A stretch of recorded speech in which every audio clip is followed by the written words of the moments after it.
Okay, welcome back everybody to the second half of our program. All the same seats are full. We didn't lose anybody, didn't scare anybody out. That's always a good sign. We're catching up with some of the things we wanted to get done before the break. One of the first things in your manual, if you wanted to follow it, it's on page 4. But it's also on the digital version too. This is just a brief questionnaire. We can work on it together. But where you stand as a speaker, basically how you feel about your speaking skills. And I think in your introductions you kind of alluded to some of these thoughts. So I'm not going to pick up on you to say yes or no, but the questions are as follows. And you can make some comments about them if you want. It's just yes or no answer you'll be checking off. Do you feel comfortable talking to other people? It depends if it's a topic I'm familiar with. Okay, it's kind of a generic, kind of a generic question, isn't it? I do. Do you have trouble, other than Carrie, do you have trouble explaining your views or ideas? Yeah. That's often a challenge somebody has. Do you have nervous habits when you speak, such as saying okay, you know? Yeah. Or fumbling with buttons or clothing or jingling change in your pocket? Yeah. Men are probably worse than women. Don't usually carry change in their pocket if they have pockets at all. I have a necklace and a bracelet I wear almost always. I'm not wearing it today, but I catch myself. It's almost like I can't think unless I'm fishing with it. In our Toastmasters Club, we have a person called the yaw counter that actually keeps track of the ahs, ums, and ers. And the idea is, for the yaw counter, the person taking the skill on, it's a learning skill because you're listening to other people. And then after taking the role on for several times, you can't listen to TV or listen to the radio without counting the ahs. I noticed that today with Justin Trudeau. His speeches have been fantastic over the last few months. When he's live, there was lots of ahs and ums in there. I was counting them because he didn't have a teleprompter in front of him. Yeah, my dad was in communications and often would be interviewed in the media. He was the vice president of a large corporation. Bell, wasn't it? Yeah, and then Bell Canada. Anyway, he was on TV a lot, so as growing up, I remember we'd record it with the old VHS tapes. And we'd have several going in the house, because on the different stations, and then we'd all sit down and watch them, and we would tease him mercilessly about every time he did we'd all go, Well, after a while, that's really what goes off in your head because you start to listen to them. Other bad habits, I attended a workshop with a psychologist. Her bad habit was rolling her sleeves. Sleeves went up, sleeves went down, sleeves went up, sleeves went down.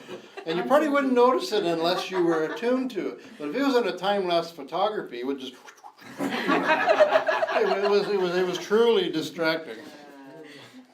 Do you consider your audience's needs and interests when preparing a presentation? Anybody ever done a presentation? That's the question. Okay. Think about the presentations you've done. Was it about you, or was it about your audience? yeah, good point. Or just getting the mark? It was both. Well, they should be. But you got to answer the question, what's in it for me? You got to answer the question, what's in it for me? Why should I be spending my time speaking to an audience? You also have to consider yourself sitting in the audience. What's in it for them? Because every single one of them is going to be sitting there saying, is it over? What's in it for me? Why do I have to listen to this? So you need to be able to do that. Do you plan your presentations with a clear purpose or goal in mind? Yes. Certainly try to. Yeah. Your goal shouldn't be to talk until 8:30 or something. keep them going. However, I'm sure we've all had instructors or teachers that seems to be what their purpose was, just to keep on talking until the bell rang. Do you appear to be natural and sincere when speaking? I hope so. I hope, yeah. I think I am. Well, that's a hard thing. Sometimes you need to record yourself, you need to videotape yourself, or to give my age away, the 8-track. You need to record yourself digitally just to see how things look. You may think that you're natural and sincere, but it may turn out that your voice is actually stilted. I'm not sure if I said it on the last thing we were talking about. One of the problems I had was my deliveries, because I think I went off on a tangent. The way I was memorizing things, I was memorizing at the time, and I would memorize chunks in my mind. So what happened was when I was delivering it, it would come out like bloop, bloop, bloop, and they called it, it's called a staccato. And the staccato is like something really fast. They told me I had a machine gun delivery. So I had to break that habit, and as I said, I stopped speeching and started presenting, and that was the difference for me. I was able to speak in discussion with people, have a conversation with them rather than delivering a sermon. Do you listen carefully and analytically to others? Not I all. find I it. do. Yeah. This is one of the advantages of the Toastmasters program, because if you're doing evaluations and you're listening to speeches, you're listening very carefully to what that person has to say. And then after a while, after you've evaluated a few speeches, the same as I said about the out counter and listening to ahs and ums on TV and radio, you can't help but evaluate somebody. Oh, they should have done this, they should have done that, or would have been more effective if they had done that. It increases your skill development level by analyzing other people. And you also feel kind of smug when you realize I'm a lot better than that. I'm sorry, just the way I am, I guess. Do you feel comfortable receiving feedback from others? Yes. Yeah. Well, that's good, because that's a big step. I talked about the challenges that I had. What I didn't say was that when I first joined Toastmasters, there was another member named Joyce, who was also a registered nurse and went to school about the same time that I did. We were the same age. So she grew up with the same style. She worked with the same types of work. So when she did an evaluation, it was very much like my managers coming at me, and it was not very nice evaluations at all. So I really had difficulties with these evaluations, and I had to learn to be able to filter out, consider where the evaluation came from. How good of a speaker are they? Is their opinion valid? So you have to filter out people's. Just because somebody puts it in writing or they say it to you, doesn't necessarily mean it's right. It's from their opinion. Evaluations are always opinion; they're not fact. Do you offer feedback in a positive way that doesn't cause others pain or embarrassment? You ever had to give feedback to anybody, like in a work setting? Yeah. Does it work for you? Yeah. It's- It can be challenging. If you start off with, you suck, you're not going to have a great conversation from then on, because the other person's not going to be listening to anything after you suck. They're just, everything's going to be negative at that point.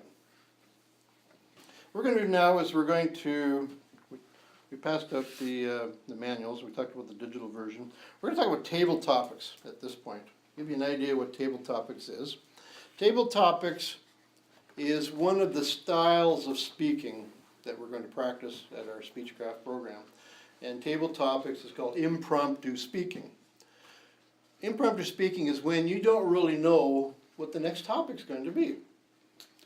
We do it all the time. We're at work, we're having a coffee break, we're talking with somebody says something, you say, oh, that reminds me of such and such. Or goes off into something. Or you're talking about what happened at Christmas dinner, your family's all to get together.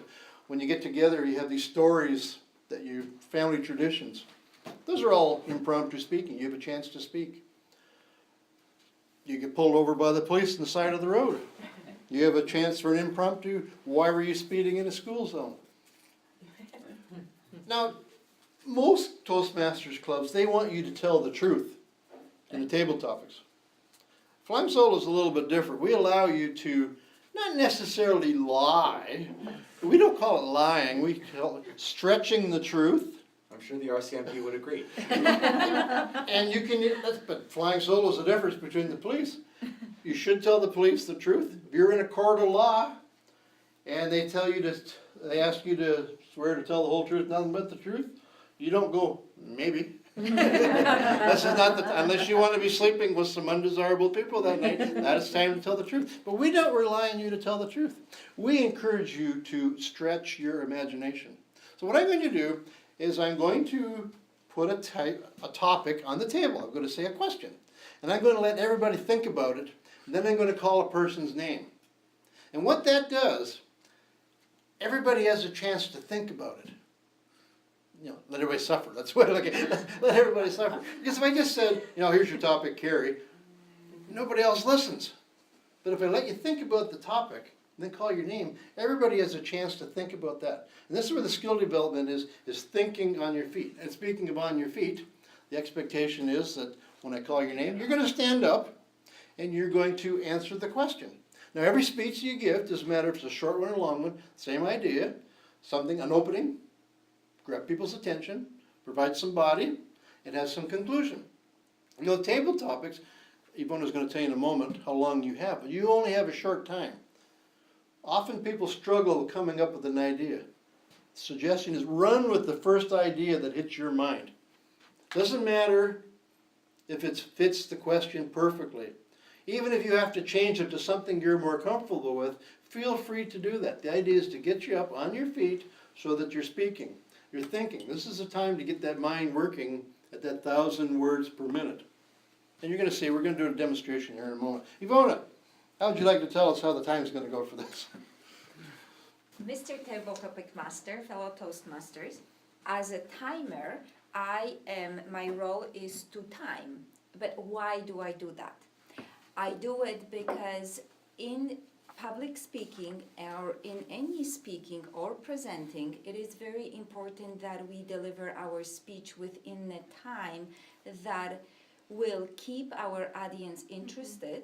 We will have time to deliver our message, and we are not going to put everybody to sleep as well, right? So there is this balance. So in the table topics, we will have 1 minute to, well, this is, are we gonna do the? We'll do a typical one. The typical Yeah, one? we got time. So 1 minute to actually be accepted or be, I'm not having, I can't find the word. Because usually well, it's to qualify. To well, in a- qualify. Yeah, But we're in a not club doing setting, this. it's just, So there's a in a vote cl- that goes on in a club. So in 1 minute, after 1 minute, I will show a green light, a green card, and I will also say green. And in 1 minute and 30 seconds, I will show yellow card and say yellow. And then in 2 minutes, I will point the red card and say it's red, which means it's been 2 minutes, you should stop. We You to have speak for 15 2 seconds. minutes? Hmm? We have to speak for 2 minutes? No, you can try to. In the beginning, it can be challenged. After a while, it's challenging You're giving to me only anxiety speak, already. only speak. Oh, No. And this is why you Now, are they- here. I'm getting sweaty, my Oh, it's okay. No. Yeah. no, these are gonna be fun. None of us have done this before, Yeah. so even Well, though so- I'm nervous, I'm like worried about it. chest. Oh, it happens all the time when I have to Let's, speak, well, so I yeah. need to- I'm gonna defer a minute. I wanna tell you a story. I'm a storyteller. Okay. I usually do a speech in this, but I was gonna do the speech, but I didn't wanna, because I knew you were young. And I didn't know if you'd understand. And I'll explain why there. He's okay. Okay. No, it's not dirty or anything like that. No, it's nothing like that. I used to be terrified of public speaking. You ever had a panic attack? Yes. Yep. You know panic attacks? What Yes. happens? Your heart starts raising. Feel like you're having a heart attack. Have you had a heart attack? Oh, Faint. so you had one of the little ones. You had one of the minor ones. I had one that I knew for sure, I was absolutely sure that I was going to die. Yeah. And I can tell you the exact moment of it. It was 1978. It was a Saturday afternoon. It was May 13th. It was about 2:30 in the afternoon. There was about 100 people gathered to hear me deliver a speech. And I was ready. I was pumped up for that speech. I knew that speech frontwards, and I knew that speech backwards. When the time came, that's not quite the way it went. I had a major heart attack. I thought I was going to die. My entire life passed before me. All I had to say was, I will. It was my wedding vows. It was my wedding vows. I had to say that. And we had lived together for 3 years before that. So I knew what it was. But my life, where you had a minor heart attack, I knew I was going to die. I started laughing. Not giggling, not chuckling, not guffawing, total body convulsions. I was completely out of control. Now the minister, I think he might have been a football coach at one time, because he went like this. He went, time out, time out. He pulled me aside and he put me into a huddle. It was a huddle. He was with a huddle with the minister at the front. Everybody's up there waiting, and I'm in a huddle with the minister. He says, Ray, he says, I don't know what you're so nervous about. He says, you get 500 of these things under your belt, and there's no big deal. So there's the secret of public speaking. Not get married 500 times, but to get up there and keep desensitizing itself. That's really what it is. It's, you know, we talk about, many people are afraid of public speaking. The word fear, it's an acronym. It's overused, people know what it stands for. False expectations appearing real. We believe that we are going to be afraid or nervous. Therefore, it's a self-fulfilling prophecy. The time comes, we become nervous, so we become afraid.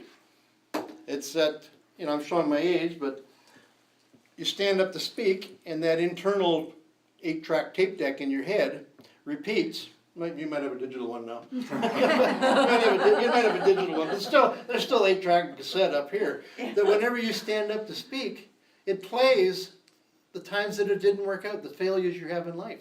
That's that negative self-talk, and you have to get past that. So you're gonna have some fun with this. I'm having fun. Looking forward to it. Okay, let's start off with an example. Here's the topic. Please explain why Toastmasters is the best thing since sliced bread. Teresa. I knew it.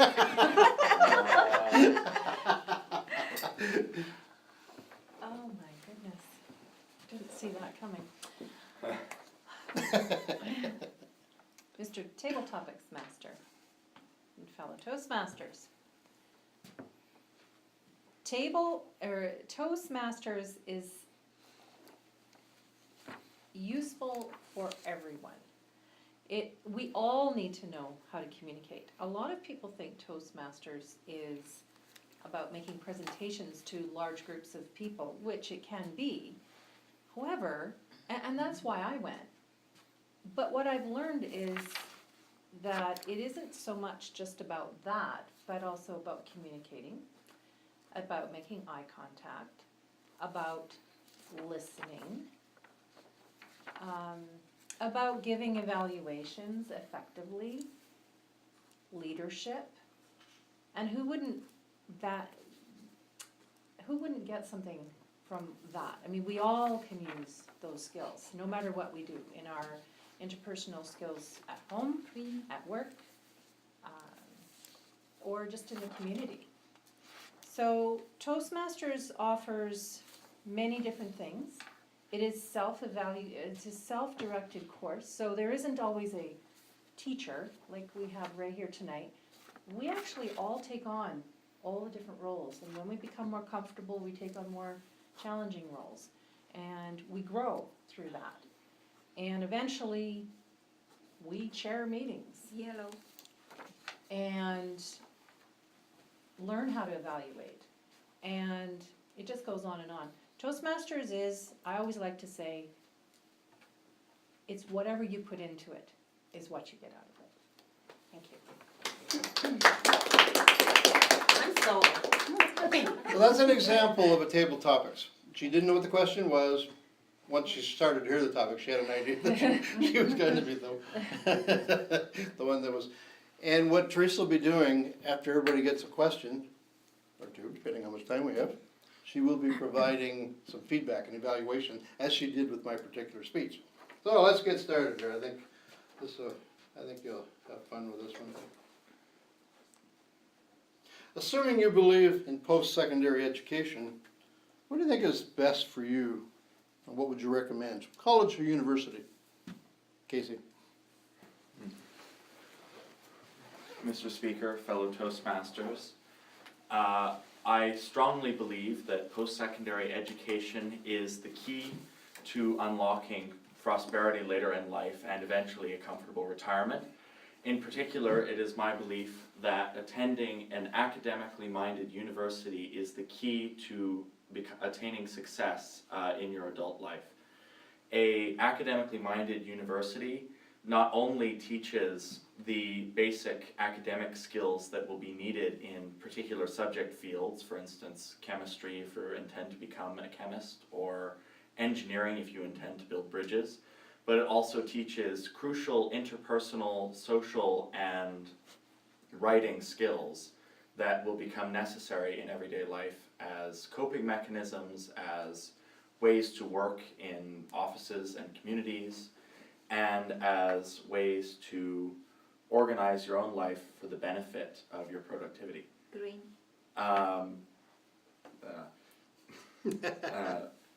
The other thing that has a benefit of universities is that a university degree by itself is worth very little, but the fact that someone has attained a university degree, and the fact if you choose to attain a university degree, demonstrates a certain level of perseverance that I don't believe that a 2-year college or trade school can truly show in a person, because taking a 4-year degree requires effort, and it requires a certain level of commitment that you often don't see in the trades.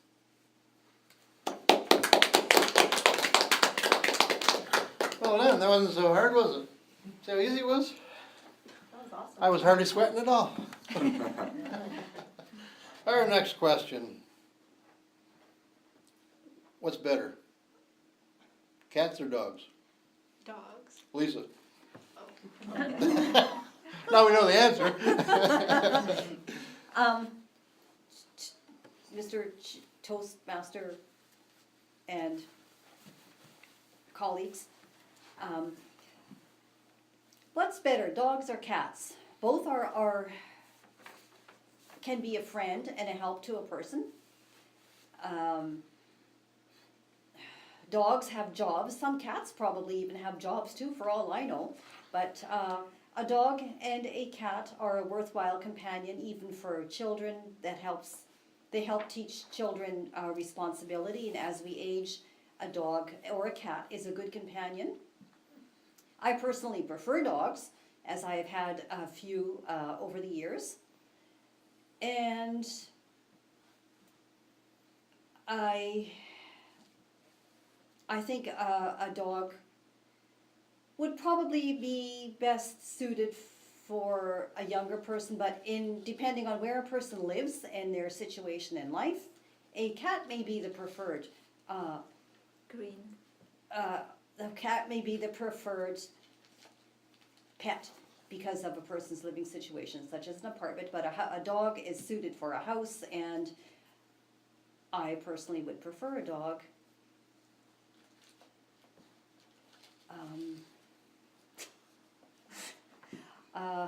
I don't really know much more about dogs and cats than really,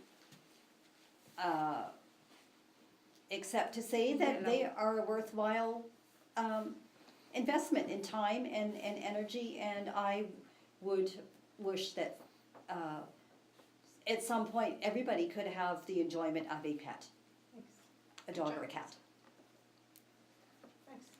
Thank you. Thank you, Lisa. My stock answer to that one, cats or dogs, depends how you cook them. Oh. I'm gonna the pretend other I white didn't meat. hear that. The other white meat. Oh. I could edit that one later.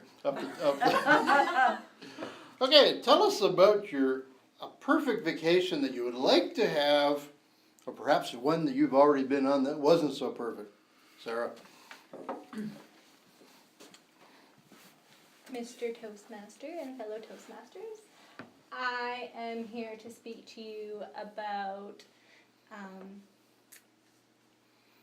I will speak to you about my ideal perfect vacation and perhaps a vacation that wasn't so pleasant. I am very adventurous and I like to travel abroad, so my perfect vacation would be somewhere in Europe.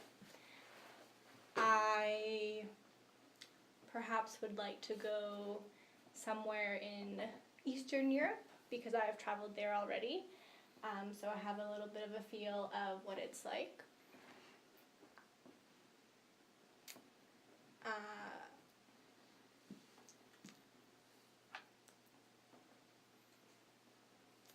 Okay.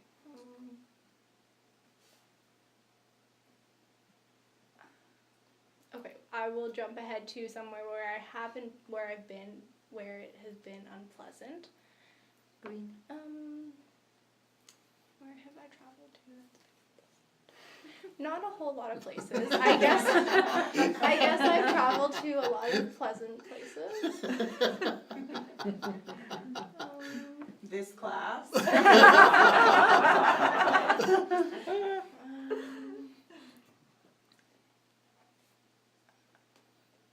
I guess the ideal place would be somewhere by the ocean or in the mountains. Somewhere where there's lots of activity going on and lots of people.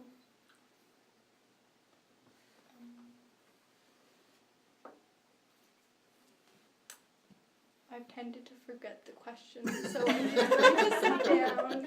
Thank you very much.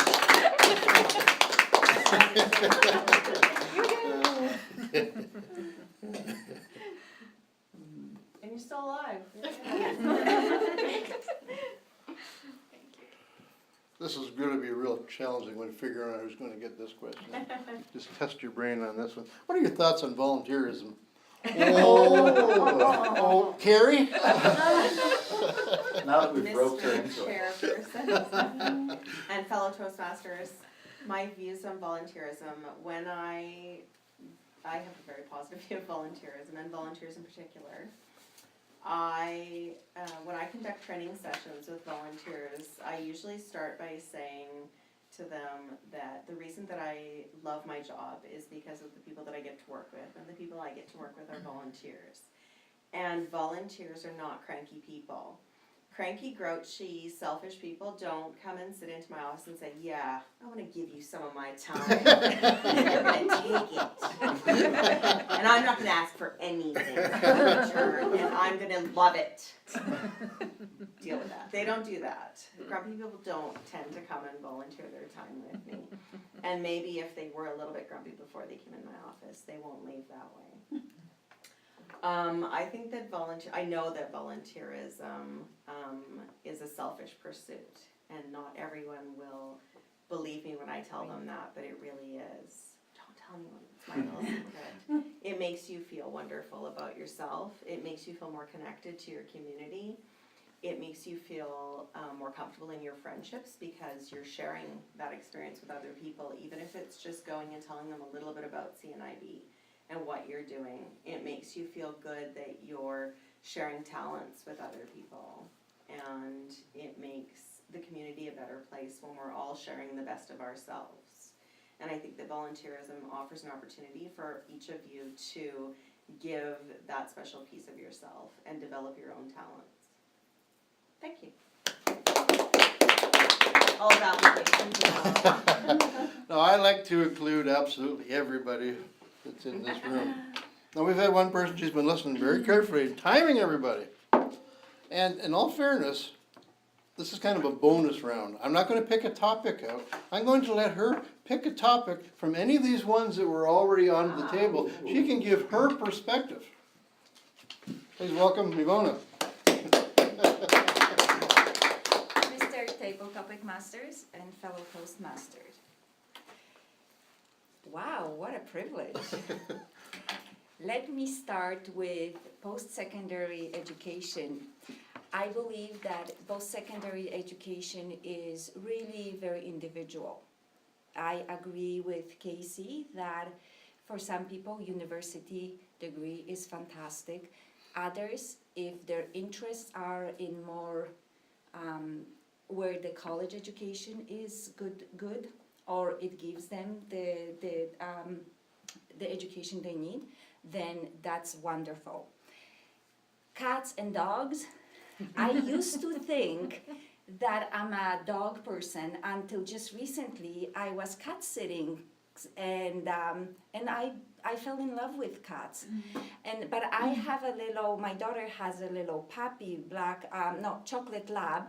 His name is Winston, and I absolutely love dogs.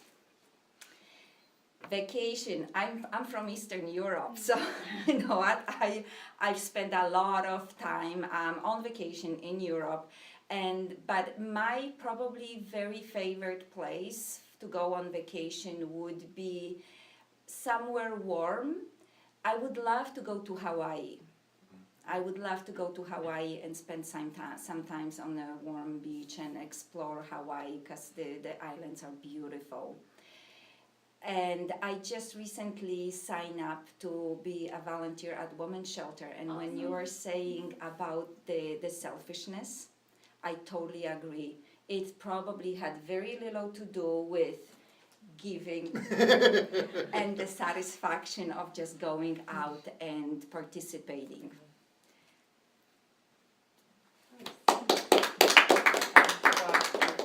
Where to put the yellow? Okay, Ivona, how'd you like to tell us what the times were for our speakers?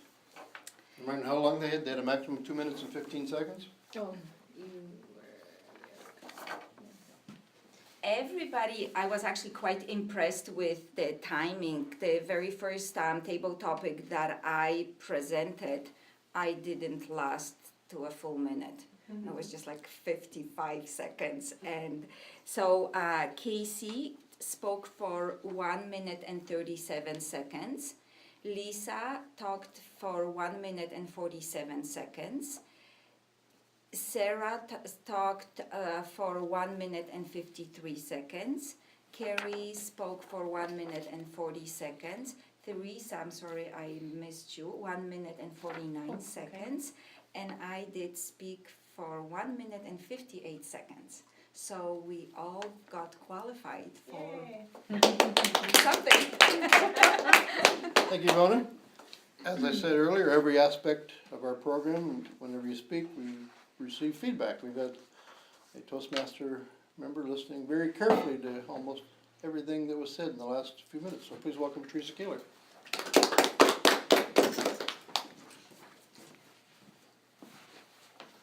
thank you, Ray. Well, that was fun. I thought it was. And I'm very impressed because I've seen people, and I probably was one of them too, that maybe spoke for 10 seconds the first time. It's very daunting sometimes, especially if the topic isn't one that you're really familiar with. So I think everybody overall did a really good job. We started with me, but I won't evaluate myself. We then moved on to Casey. And the question was whether he thought post-secondary education would be better in a college or university. And Casey got up right away, like he knew the answer to that question, and he got right into it, used very amazing use of descriptive words. I was quite impressed with that. And good eye contact overall throughout the room, a little bit of thinking up, up above a little bit, but that's okay. Then of course, and I've felt this too, because we have verbal as well as sometimes when that light goes on you almost could ignore it, but you can't ignore green. and I did notice that was a bit distracting. I found that myself too, but Casey quickly pulled himself back on track, and I like how he wrapped up what he was saying. He reiterated a few points and finished it up. No ahs and ums, did very well. Lisa, cats or dogs? Lisa stopped to think about the question for a minute, which is perfectly okay and good to gather your thoughts. She reiterated the question, which is also a really good, I call it a stalling technique, but it also kind of helps you formulate the question in your own mind, and that's fine. And then she started to give some really good examples, and once she got going, they kept coming. So, but she didn't pick one, dogs or cats. She kind of was okay with dogs or cats. I like how she smiled throughout the presentation. And she also brought in her personal preference. I would prefer a dog, she said. But then she went on to tell us something else, and I wanted to know why she would prefer a dog. So making a statement, I would prefer a dog, I try to take that a little bit further. Tell us why you would prefer the dog. And also she ended well. Sarah, perfect vacation, or not so perfect. So she was given a choice of either or. She immediately got up and decided she was going to take on both, which I was like, whoa, that's a lot. But that's okay, she did that because it was kind of hard to pull all the information that she wanted to. So it helped her draw out her time. She talked a little bit about one, and then she moved on to the other. Formulating thoughts. She did pause a little bit, which is good. Pausing is perfectly fine. Little bit of ums and ahs, so if you just do the pause, that's actually better. And there was a couple blank spots, but what I really liked about Lisa is that she didn't, Sarah is that she didn't make that stop her from speaking. Because a lot of people will do that, they'll come to a blank spot, and they'll go, oh, that's all I got, and they sit down. She didn't do that. She stayed with it, a few more thoughts came up, and that's a good thing. And that's how you learn and you keep, coming up with more and more. So, good job. And Carrie jumped up right away as well. She knew exactly, because of course, volunteerism, we knew what she was gonna talk about, and she knows that intimately. One gift for Carrie would be to maybe wait for the chairperson to sit down before starting your speech. And also what I liked about her speech was her humor. Having some humor in your speech puts everybody at ease. And excellent eye contact, I think she's done a few of these, and gave many excellent reasons why you want to volunteer. I think yeah, that's a good idea. Ivana was called upon and given the choices. Again, I think she was supposed to pick one, but she decided to take them all on as well, and which is good, because she was able to speak for a long period of time because she could cover off a little bit on each topic. Ivana. But hey, you do what you have to do, right? There's no perfect way. But I was impressed that she remembered what everybody spoke about, because I'm not sure I would have been able to do that. And she was able to give a comment on each and every one of those topics. And what I like also just by doing that is we all got to know Ivana fairly quickly in a short period of time. Okay, so that's the way I saw it tonight. Thank you. Thank you. Thank you, Teresa. So what you saw was table topics evaluations are pretty quick, because the speeches went quickly. So while you're listening to them and evaluating them, Teresa was writing down her ideas so that she could be able to get up and do a presentation. So in essence, when Teresa came up here and gave her evaluation, it was an impromptu speech in its own right, because she didn't have a chance to memorize it or practice it. I was having some post-traumatic stress symptoms thinking about when you're talking about people's first time as a table topic. I recall doing my first table topics. It was 20 years before I was even in Toastmasters. I was a couple of years older than Casey, and I was invited out to a men's group with my father. There was all these old guys. These old guys are probably the same age as I am right now, but I was 20. They were old, and they, 30, 40 guys, and they did table topics in this group, and let's have some fun with the young guy. Ray, would you please stand up and talk about your father's sex life? Oh, I was mortified. Talk about panic attack. So this is easy. Now, we saw it from Teresa's perspective, and you all had your thoughts about listening to everybody. How did you feel about your topics? Would you have done anything differently? Or when you sat down, what were you thinking? Whew, it's over. Yeah. To a certain extent. This happens a lot, but I'm trying to understand why when someone poses a question, I can start saying what I'm gonna say, but then I happen to lose what they had told me in the first place and what I'm supposed to be talking about. The question? Yeah. That's not that unusual. It's No, but it honestly, happens when I was to up me there, a all I lot. remembered is he said something about volunteerism. Yeah. I was like, I hope I'm touching on the right answer now, but I'm just gonna talk about it passionately and look you in the Yeah, eye. the focus on the one word. The key word for you would have been vacation. Yeah. Whatever you wanted. And- I can't remember what Teresa had said about yours, but if I was evaluating you, I would have encouraged you just to stick with one thing. Tell us about a vacation that you know. It doesn't matter, because we don't know what happened on your vacation. You just keep running with it. Instead of people try to, Ivona had a challenging one. It was easy for her because she was able to pull from everybody else, but it was challenging in the sense that trying to come up with something new. She didn't have to. But when you're doing your own presentation, it's new. But what often happens is that when the topic is out there, you listen to it and you go, whew, glad I didn't get that one. Yeah. Yeah. But your mind's still thinking about it. So while that person's presenting it, you're still thinking in your mind. So the skill Sarah to, got the hardest one. I would Yeah. have known. I the think answer I to that one. should. I wouldn't have either. I think what I could have done to improve it was maybe I just wasn't listening. I think I should have used my listening skills better, and then, There's nothing wrong with asking the person to repeat the question. okay. Because sometimes in our club, some of them are convoluted. By the time you get to the end of the question, you think you forgot where the train started, or where it was. So there's nothing wrong with repeating the question. So when you've asked that person to repeat the question, this is where your mind gets up to 1,000 words a minute. And, sorry. Go ahead. And also, when I'm listening to table topics question, what I do is I pick just the key words. And so in your question, I picked vacation, favorite, worst. Right? And so then those 3 words are in my head, and I'm just kind of going on with it. And with table topics per se, in our club at least, if you're okay to kind of change the topic and go on. Like Ray asked me to just pick one, and I chose to speak about all of them, right? And there is nothing wrong with that as well. It helps you just think on your feet.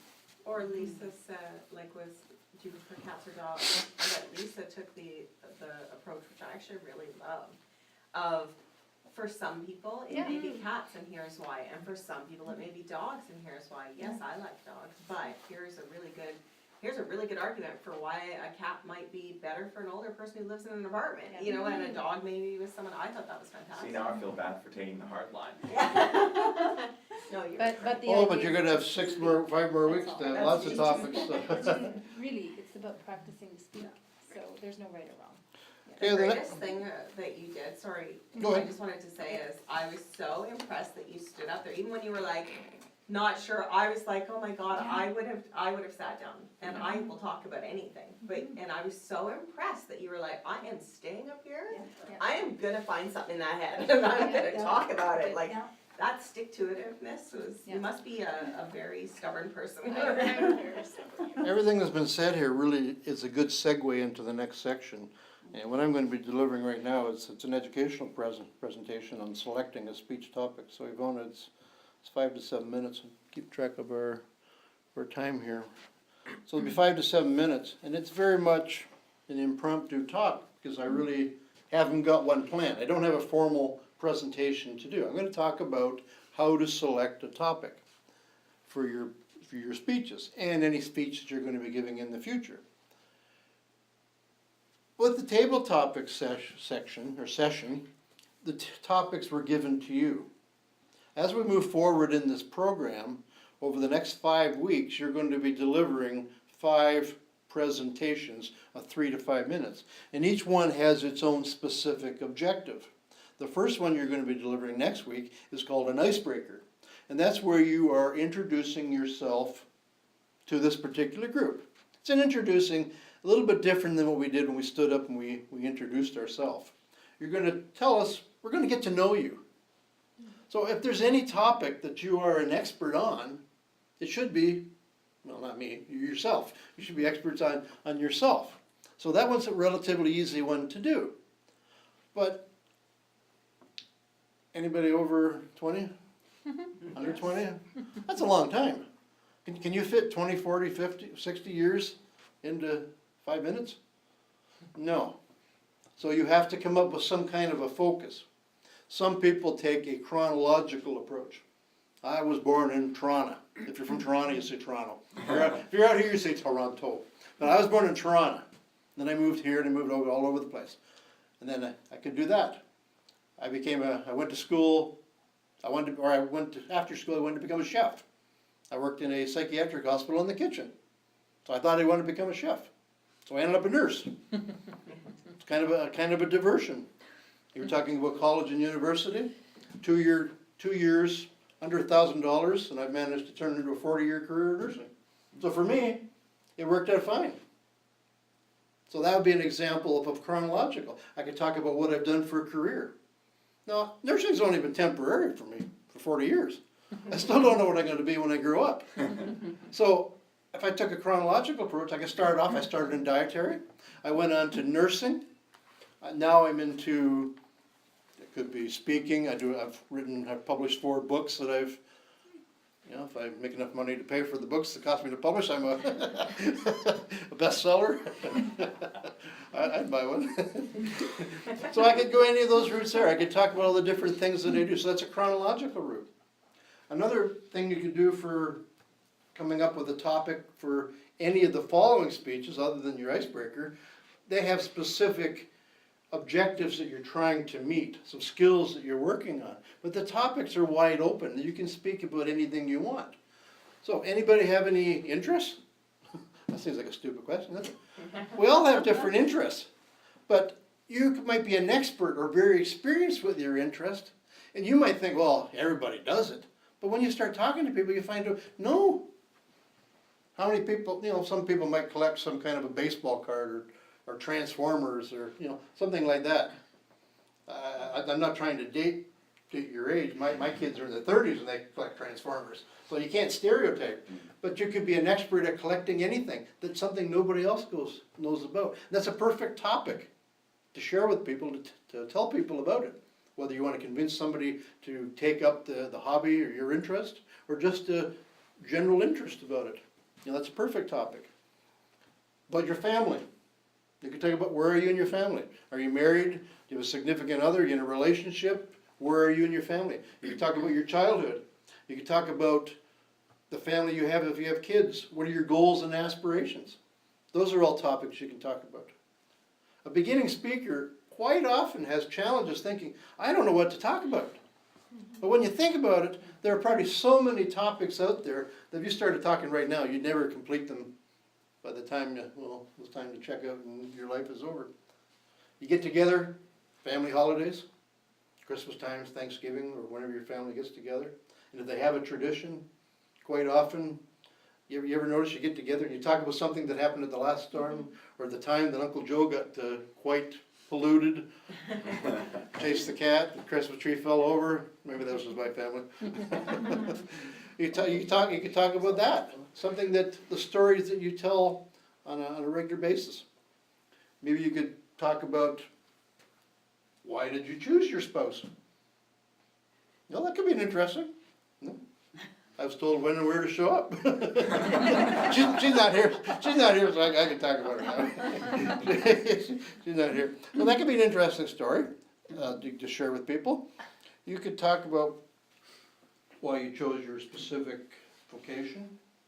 Talk about a good book that you read lately that you felt other people would want to hear about.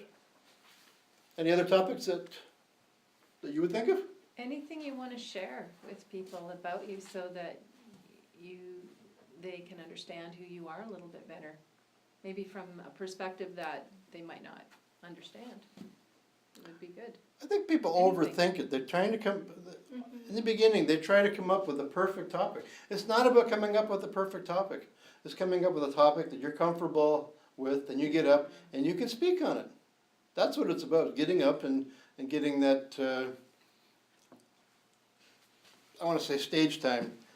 There's a world champion of public speaking, which Toastmaster runs every year. Darren LaCroix was his name. I think it was 2000 he was the world champion, something like that.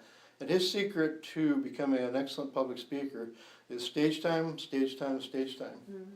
So that's kind of my version of getting married 500 times. That's really what that's about, is, desensitizing yourself, getting over. So not so much worrying about coming up with the perfect topic. Doesn't really matter. It's just coming up with something you're comfortable with, sharing something. I would suggest staying away from certain topics. If you have recently had a loss in your family, perhaps somebody close or that has passed away, well, you may want to talk about that individual. I would avoid it in the beginning until you've dealt with it, because sometimes your emotions are too close to the surface and too raw. I do have a talk I want to do on a good friend of mine named Ralph that passed away. It's been almost 30 years, but still kind of raw. So maybe before I pass, I'm going to tell that story. Any comments? You got anything? I think also it's to choose a topic if you have a presentation, if you have something you are practicing to present somewhere else. It's also a good way to practice when you are in a more Lisa, what you've already been working on would probably be perfect for that. Okay, I'm gonna end this, Yeah, I didn't, yeah, I'm gonna end this presentation at this point. You're halfway done, Lisa. yeah. Probably the first time I've ever spoke under time. I just want, it's on recording. It's the first time I've ever spoken under time. In our club, we have light bulbs. We have an actual timer. We just have little wee diodes.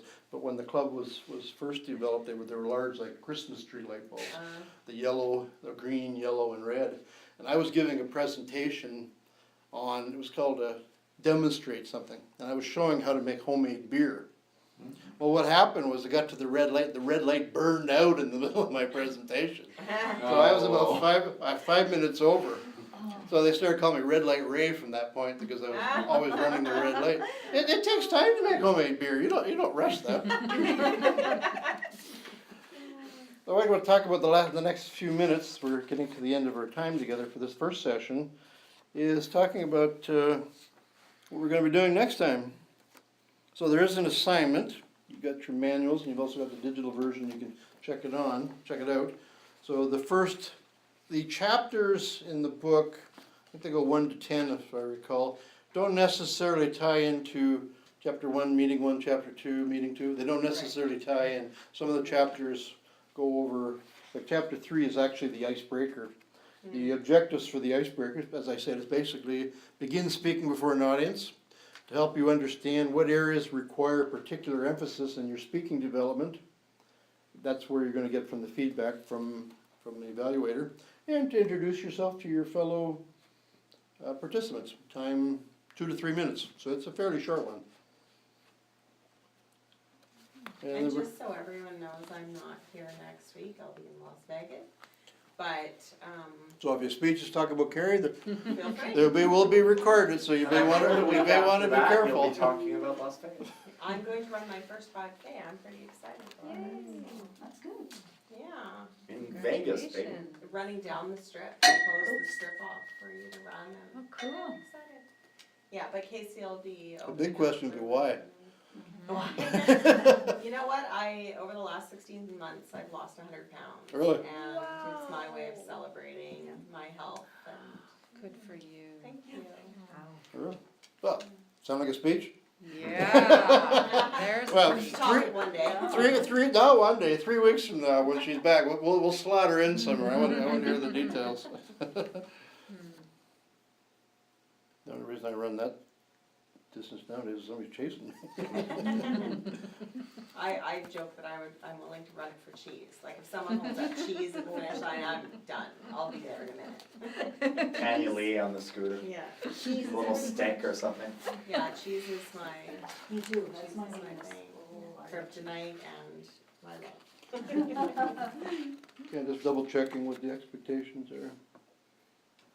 Casey knows if our types of cheese in the cheese drawer drops below about 7, right? I start like sweating a little bit, like, where's all the cheese? My husband's like, there are 7 different varieties. I'm like, only 7?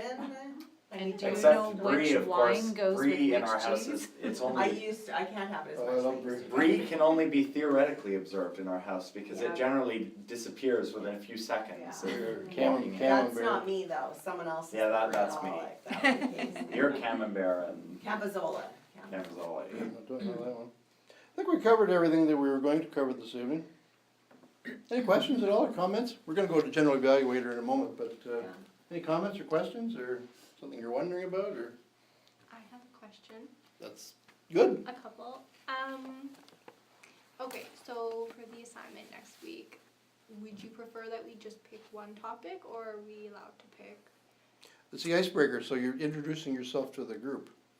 So you can choose whatever you want. You've Okay. only got 2 or 3 minutes, Okay, so you might be better to focus on something. okay, Something I always should tell you, I'll pass it on to Carrie anyways, but I'm always available.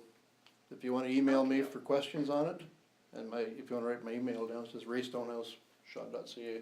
But I'll okay, leave that, and I'll leave a phone number with Carrie that, if your phone got a question, if you get voicemail, just leave it there and I'll get back to you. okay. My rule is if I don't want to talk to you, I won't answer it. But I encourage people to call. Well, you never know. But no, it is open, I see it as all part of the process. Okay, just one more question quickly. Are you open to cue cards with just like a word on it, so? Well, very much so. Yeah, it doesn't really get covered in here. You start off speaking and people, many beginning speakers tend to start off with long notes. And my wife Sandra, she's, well, obviously not here, but Sandra, she's fighting tooth and nail about people saying you don't need notes. She delivered a speech the other night that was kind of a complicated one that she hadn't put together pretty quickly and hadn't got it memorized, so she used notes. So there's no problem with it. She was using full notes. In the Toastmasters program, there seems to be some idea that, no, use your notes in the beginning, but then get away from them. You don't need them. And they evaluate you saying you got to get rid of those notes. But no, you don't have to. Because what happens is there are times in life that you need to deliver notes, or from notes. You got a president of the United States or somebody delivering something, they're reading from notes, they're reading from a teleprompter. So there is times in life that you need to speak with notes. When you need specific information to be passed on, you need notes. So there are times with it. Some people do use the cue cards. You know, put one or two words down to draw. Nothing wrong with having a little recipe cards here. Other people that do presentations, they may have the PowerPoint presentation. Right. That's their notes. Yeah. They're not having word for word there, but the one key thing may be just enough to jog their memory. Shh, don't tell everyone my tricks. That's in the advanced course. Thank you. Yep. What if she felt more comfortable just in the beginning to write it word for word, and read it? Would that be okay? There's no rules. Yeah, so, There's because no I did rule. mine that way, and that's the way it felt more comfortable to me. I think I actually probably did my first one that long. Yeah, See what so, makes you comfortable. yeah. Okay. And I think that if you are coming with a written speech, it is very important to learn how to present it, not to read, because that's very That's a good point. When to distractive. look You can still read your notes, but speak to the audience instead of just In front of reading. a mirror, Yeah, practice, time yourself and practice. Do you have and access to another table? record. I mean, not for now. Yes, yeah. Yeah. 'Cause what we I'm have- thinking- We have like the longer folding tables. and we Okay, could because always what put I'm that thinking is that I didn't know if we'd be using it or not, Mhm. but I have a tabletop lectern up. that I can bring. And it's about this big, and it's, I'm just parked across the road, so it's not a major thing carrying it in. I can just pack it in. We can have a table here. Like I'm standing, not everybody's comfortable doing this. Yeah. It's taking me a while to get to this. But if we have a table here with a lectern, you'll be able to put your notes on. It becomes a central speaking area. Most Yeah, I'll most show Casey most- where they are for next week, and Casey will try to be here for 6:30 yeah. again. Okay, so most places have something to stand by, so we can do that to fit that in. We're gonna close off with, it's called general evaluation. In a Toastmasters club, we usually have a person that's called the general evaluator. And the general evaluator provides feedback for all aspects of our program that was not evaluated by another evaluator.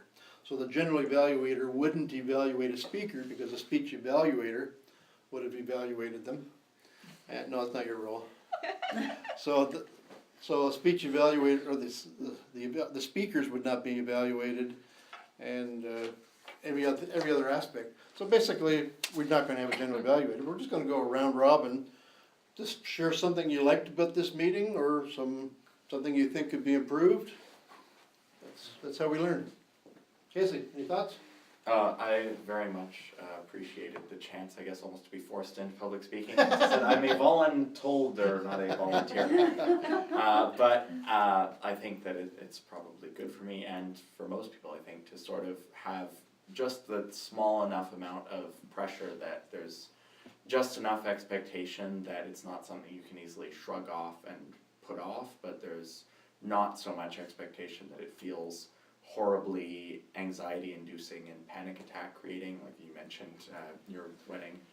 It's not that bad, but it's enough pressure, sort of like, I guess, having a group that you all go to the gym together and you are held accountable to that. I feel like it's the same way with a public speaking group, where you have a group of people that you're just accountable enough too to hold you to the program. So I find that very useful. We try to have as much fun as we can. Our club is probably one of the most funner and funnest clubs in town, I believe.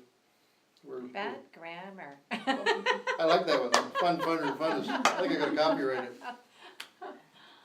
I thought this was fantastic, and I had like no expectations coming in, but whatever I had is far exceeded, and I'm most impressed with everyone giving each other such encouragement and feedback, and I'm impressed with everybody for you for staying up for that long, your stick-to-itiveness, and Stick to it, that's up there yeah, with and fun, then funner, and some. funnest. I don't even say you're shy, like you just stood right up and talked for 2 minutes. I Like, had to. well, I'm just very impressed with everyone, so this is, and we're only on night 1. This is great, I can't wait to see where we're going. So Lisa, I liked it. This is, it's good. This is gonna be good for me. I think this'll go well and I'll learn a lot. Nice. I know you will. Sarah, table topic time. I think I think the way you presented the session tonight was really well. That doesn't even make sense. We understand.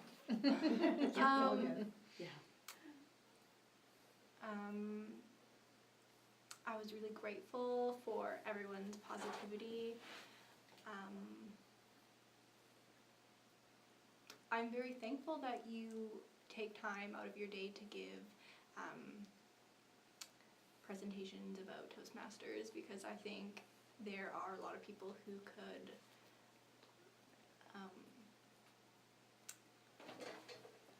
it could be beneficial in their life. And I had heard about this before, but I'm happy I have the opportunity now. I wish I had known about it when I was Casey's age. Yeah.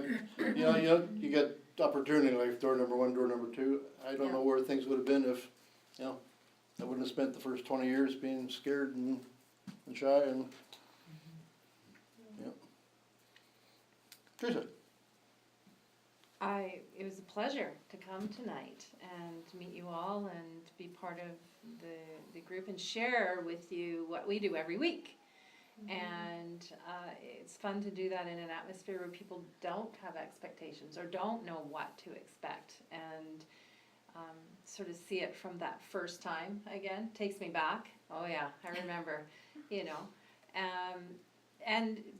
and because it takes me back, I look at everybody in this room and I think it doesn't matter where you are at. It's not about comparing yourself to anybody else, but where are you going to go? Yeah.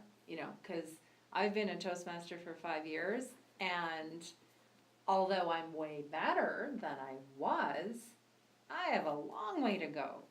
So it's you're constantly growing and improving, and I'm looking forward to seeing where everybody is in 6 weeks too. Well, I've been going 22 years, so that's a meeting a week for 22 years. I've done thousands and thousands of meetings. At the very least, it gives me an alibi for Tuesday nights if I need one for, for the police. But even though I've got 4 times the length of time in Teresa, I don't consider myself an expert. What I feel where I am now is that I've desensitized myself so that I can take chances and start to try different things. I go out and do workshops, I go to business groups, I do things about networking, so I do local, getting out and meeting different people. If you'd have told me 20 years ago that I'd be doing this, yeah, right, no way. Ivana, your thoughts? Somebody told me that the key to success in anything is don't take yourself too seriously. And that's how it is with this public speaking. You go, you do your best, analyze, evaluate, learn from your speech, and then just try to get better the next time. So this is that's just a little thing that I keep reminding. That's also leadership and everything. It's just don't take yourself too seriously. I really enjoyed today's meeting, and I enjoyed meeting all of you. It's always exciting when I can meet new people, and meeting more volunteers is just totally awesome. One nugget that I would like to add, please get rid of those cards. The cards are okay, but the saying green, it's so distractive. We'll figure something out. I spent an hour and a half this afternoon with, I went plan A, B, C, D, and E. No, I'm this I'm was, still working on it. I shouldn't say please do. I think it was that something that for being a timer, I think there is a little bit better way and Yeah, we perhaps gotta we can figure work that on one out, something, yeah. because I wanted to make sure everybody was accessible, and if you can't see Yeah. colors, what good are the colors? Yeah. Yeah. So I wanted to get a tone, and I noticed you were I think you were, when she went green, you sort of lost your thought for a moment, then you had to Yeah. recoup. Yeah. But it'd be the same, it wouldn't be so, I think a bell or a ding was Be- still. Yeah, Well, it'd we be have the bell distracting, at the front desk. but I that would think be it's too loud. distracting too. Yeah. Yeah, so I've got 4 or 5 programs installed in there. I need another iPhone, so I could figure that one out. So it's still working on that one. Yeah, and An idea, so there, on iPhones, there's all these little, They're Bell apps, but you tones? can't run 2 at the same time though. No. I've no, got I both. know, but if you had one phone do the timer and then another phone, maybe just do the little, I don't know, that little Tweety bird or Yeah. some very very Or quiet Lisa, how little. would you feel about it, like if you held someone's iPhone and it buzzed at? I don't know how we'd make it do it though. you can set You can this. set Oh, I can timer. definitely set up my phone. Yeah, Oh. Casey's a guru at all Do you have an this. iPhone? You can set it up, Yeah. yeah. It's iPhone? And I have one as That's well. That's a good idea. You could vibrate it. Okay, well, I'll talk and to on Casey the when this is done, I can, Mhm. 2 vibrations. if you're gonna be Another here, two. that would Oh, solve, yeah. Yeah. that would yeah. solve That the problem. I'll works. show you the app that I have. Someone yelling out. Well, here, I'll see if I can set Yeah, something. I didn't, see, it didn't bother me so much when she did, I Yeah. heard her and I just kept going. And because you're very used to verbal. Yeah, maybe for you Right. guys it's more distracting, but for me, Yeah. I heard her and I just kept on chugging. So maybe just the thought that Yeah. if Lisa is okay, so when Lisa speaks, we speak out the color or we make the sound, but Well, we're for also gonna everyone have Amanda, else. Yeah, who has her own challenges. yeah, so, The only We'll person. talk. And yeah, let me think about this too. yeah, you think about it too, what you think would be the best for you, and also the benefit of having something verbal is that when Casey's speaking, Lisa also knows when Yeah. the 1 minute is, and, cause there's some value in Well, that's what I want. Yes, knowing yeah, that. yeah, Yeah. there is, cause I thought, oh, that's, Yeah. there is value in that, I don't know how else to say it, but yeah, there is. Yeah. Sure, I'm sure there are ways. yeah, Well, there are, I know. Yeah. in this world of technology, Yeah, I think Casey's exactly. working. We it we right would, now. we went low tech for this section. So anything else you wanna say before we close off? Thank you. Yeah, thank you. Thank everybody for very coming much. out, and we'll see everybody again next week. You bet. Get together. Thanks very much. So you have your icebreakers. I don't have to do all the talking next week. And how is the information gonna get out to everybody else about the icebreakers? That something you will relay to them or? Yeah, Cause there'll be yeah. more people.